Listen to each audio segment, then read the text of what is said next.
Hi everyone, thanks for checking out this video. Okay, so it's now time to actually do the thing that we've been building up to the past few videos, and that is to actually do like the real GWAS analysis. So basically, this video is going to be about how to go through each individual SNP and check each of them one by one to try to get a p-value on the association between the genotype for that SNP and the phenotype, meaning whether someone turned into a zombie or not after being bit by a zombie. So yeah, that'll be the topic for this video. And even though this now is like the real GWAS analysis, this is what we've been building up to. I think this will probably be somewhat of a quick video actually, because if you guys have been watching the past few videos, then at this point we've like already really covered everything we need to do this part. So all we need to do for this video is just take what we've already done for the past couple of videos, this logistic regression method for getting a p-value for each SNP. All we need to do is take that method and then basically write a for loop to go through and do that for each individual SNP and then collect the p-values, and then that will be it basically. So yeah, even though this is like the key part of the analysis, I do think this will be actually a pretty quick video. But okay, yeah, I mean we can start getting into it. So I'm gonna do what I usually do in these videos, which is before we go and like write the for loop to go through and do all of them, we're gonna practice just doing the first SNP first to make sure we can do it correctly on one SNP. And then after that, after we know that we can do it on one SNP, then we'll go through and do it on all of the SNPs. Oh, and I guess before we get to that, just to quickly remind you guys, the code for all of this is up on my GitHub. Here's the link up here. The Jupyter notebook is in this genomics.ipynb. That's this actual notebook. And then this genomics.py is the same code, but it's like a regular Python file. So yeah, here's the link up here, and I'll also put a link in the description for you guys to get to this GitHub repo. But yes, let's start getting into it. So the first thing we're going to do before we even try doing this on one SNP is we want to get our labels where, if you guys remember, like the labels we have, so like a label for normal samples and then a label for zombie samples. So we basically just have these labels stored right now in a like string NumPy array. And what we want to do for this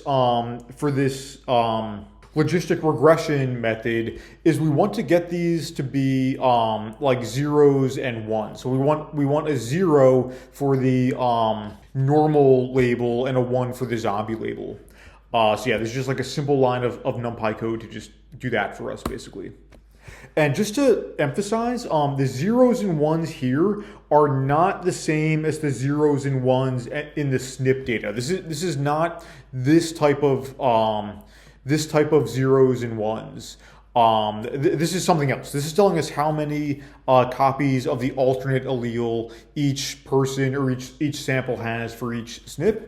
And then these zeros and ones are a binary encoding of the case and control labels, or the zombie and normal labels. So even though these are zeros and ones and the SNPs are zeros, ones, and twos, these zeros and ones don't mean the same thing basically. Okay, so once we have that, we can go ahead and pull out our first SNP. If you guys remember in the last video, we made this two-dimensional array called filtered data. So we're going to be using this filtered data array rather than just the data array, because we did the minor allele frequency filter. So we're going to be working with the filtered data from now on. So yeah, we can just grab that and then go ahead and print it out. Yeah, it's like sanity check, make sure it looks good. It has the zeros, ones, and twos. We can even check in the first row of the data that it's correct. So it should be like 2, 2, 1, 1, 2, 2, 2, 1, 1, 2. Looks like it matches. Okay, And so now, just to review what we've been talking about the past couple of videos, the goal ultimately is to get a p-value on the association between the genotype here for this particular SNP, where remember the genotype is just the number of copies of the alternate allele each person had. So they might have 2 copies of the alternate allele out of 2, or they might have 1 out of 2, which would mean that the other copy is the reference allele, or they might have 0 out of 2, which would mean both of their copies are the reference allele. So these 0s, 1s, and 2s are telling us how many copies of the alternate allele each person has for each SNP, basically. And our goal is to get a p-value on the association between this genotype information we have for each individual SNP and the phenotype, which is either normal or zombie, depending on whether they turned into a zombie after getting bit or not. And I'm going to skip over the explanation of how the logistic regression method works, because I already covered it in a previous video a couple of videos ago. And I said that video was optional, and I still stand by that. I consider that video to be an optional video because for the purposes of this project, it's not actually necessary to understand all of the math. But if you guys are interested in how all the math works, yeah, a couple of videos ago, I had a video where I went through like the math and like what the test is actually testing, and like how these parameters are being fit, and like the formal definition of the p-value in this context. But yeah, like for us, for our purposes, we don't actually need to understand all of the math. All we need is this intuitive understanding of what the p-value is. So I said up here, this is like a technically correct definition up here, but this one here is like a sloppier, not exactly technically correct definition, but it's like it's more intuitive, and I think it makes sense for us to understand intuitively what we're testing. So the p-value we're getting for each SNP tells us the probability of seeing a skew in the data between the SNP genotype and zombie phenotype by coincidence if there were no true underlying relationship. Remember, the p-value is the probability of seeing something by coincidence if there was nothing interesting going on. That's like a non-technical, intuitive definition. So basically for every SNP, we're trying to get a p-value, and that tells us the probability of seeing at least as extreme of a skew as we're seeing for that SNP between the genotypes and the phenotypes by coincidence if there was no true underlying relationship. And the lower the p-value is, the less likely we would be to see that extreme of a skew by coincidence if there was no underlying relationship. So yeah, that's the point of the logistic regression test. Again, if you guys want more of an explanation than that, please check out my video from a couple of videos ago. But yeah, for the purposes of this video, I'll just leave it at that. And this is the code to do the logistic regression test. Again, I won't go through all those results because we don't really need them for the purposes of this video. What we need is the p-value for the one of the 2 parameters that basically like captures the relationship between the genotype and the phenotype, basically. So yeah, the whole thing we're trying to get out of all this logistic regression test is this p-value for this SNP.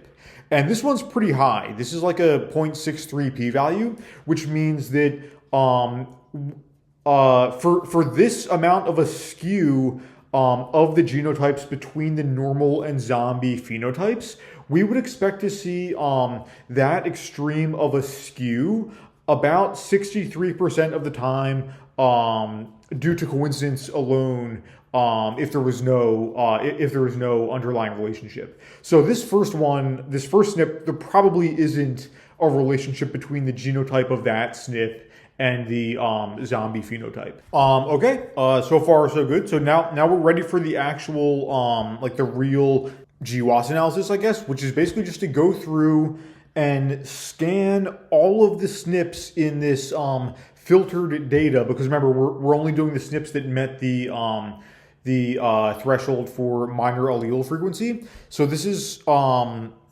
was it? Let's see how many it was. Oh yeah, so about 44,000 SNPs for us to check. Yes, we're gonna go through and basically just like do this logistic regression test and get a p-value for each SNP and append them to this p-values list. Okay, we can see we got like a warning here. So for at least one of the SNPs that we checked, we're getting this warning that like the maximum likelihood optimization failed to, and it looks like it got cut off here, but I think what it's saying is that it failed to converge. Oh yeah, it says right here actually, failed to converge. So for at least one of the SNPs, the logistic regression solver like didn't work and it didn't converge on an answer. So what we're going to do with those is we're going to handle them by just saying that if the solver doesn't converge on an answer, we're just going to set the p-value to be 1, which is the highest possible p-value. And yeah, so we'll just do that by checking this like Boolean field of the results called converged. And if this is true, we'll just get the p-value and append it. And if converged is false, then we'll set the p-value to 1 and then append that. Okay. Okay, still getting the warning, but at this point we've handled it. So for this time, basically anytime this warning comes up for a SNP, it will just append the p-value 1. Okay, so now we can go ahead and convert our p-values to a NumPy array. And we can do some quick sanity checks. All the p-values should not be like nons. They should all be actual numbers. They shouldn't be like a non or like infinity or negative infinity or anything like that. And we can print out the first couple of them, make sure they look good. Yep, they look good. And then again, do a Bonferroni correction. If you guys watched the first project in this video series, then you hopefully already know what this is. But in case anyone doesn't know what a Bonferroni correction is, a Bonferroni correction is basically a type of multiple test correction that we have to do because often as a convention, people will use a p-value threshold of 0.05 as like a significance cutoff, where if you have a p-value that's less than 0.05, that means you're seeing a result that you'd expect to see due to coincidence less than 5% of the time if the null hypothesis were true. So if there were nothing interesting going on and the null hypothesis were true, you would only expect to see a result that extreme like 5% of the time or less. But the problem is with just using the raw p-values like that is that we just did like 44,000 tests. So if we say, okay, we'll consider a result significant if we'd only be likely to see it by coincidence 5% of the time. Well, then we just did like 44,000 tests. So if we're using that significance cutoff, then we would expect to see like 5% of 44,000, which would be quite a lot of significant results. We'd expect to see those results come up significant by coincidence, even if there were no real effect, just because of the sheer number of like tests that we did. And then there's a good comic explaining why this is necessary. So yeah, this is a comic where these scientists are investigating if jelly beans cause acne or not.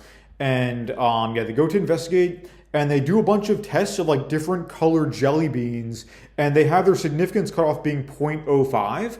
And they do a bunch of tests, and for most of the jelly beans, they get a result with a p-value greater than 0.05, so they say it's not significant.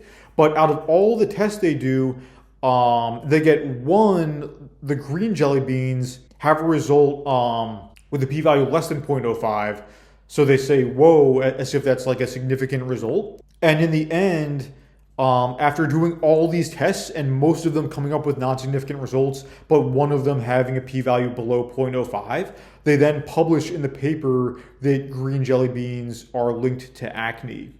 Of course, the problem is that if you do like about 20 tests or so, then at some point, if you're doing that many tests, you would expect to see a p-value below 0.05 for like some of the tests due to coincidence even if there were no real effect. So like the p-value of 0.05 means you would only see it 5% of the time due to coincidence if there were no real effect. But then if you're doing like 20 or more tests, then you'd expect to see you'd expect to see one of these tests come up with p-value below 0.05 due to coincidence, even without a real effect, basically.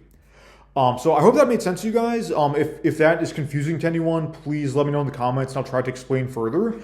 This thing of like multiple test correction is a pretty important thing to understand in statistics. It's good to have like an intuitive grasp so that you can check your own your own thinking with it, basically.